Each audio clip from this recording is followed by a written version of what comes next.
That same night, Fatima cast a spell on her son Musa while he was asleep.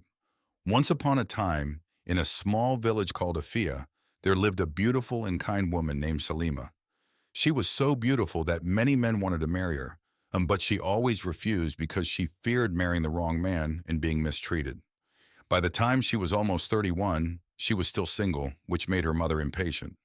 Her mother tried to persuade her to marry one of her suitors, but Salima said she hadn't found the right man yet. All her friends in the village were married with children, and people made fun of her whenever she walked by. Despite the gossip, Salima carried herself with grace. One day, while going to the market, she was bitten by a snake. She fell and screamed for help, but no one could hear her.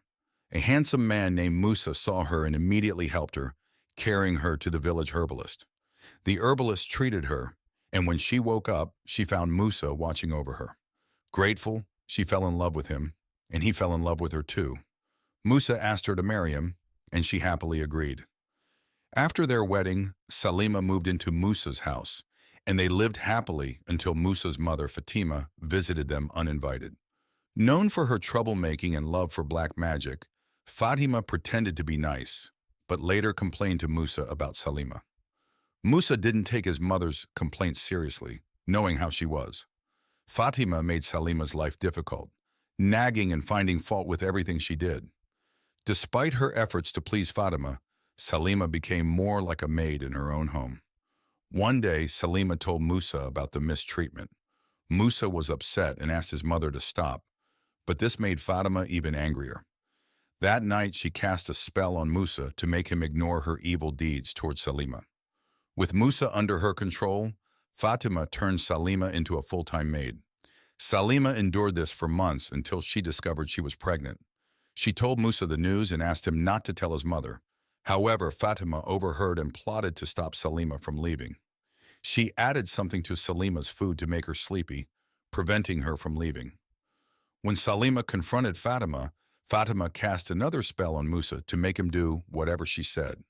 Fatima told Musa to stop supporting Salima, hoping she would starve. Salima struggled to survive by doing manual jobs. Fatima then cast a spell on Salima's pregnancy, preventing her from giving birth.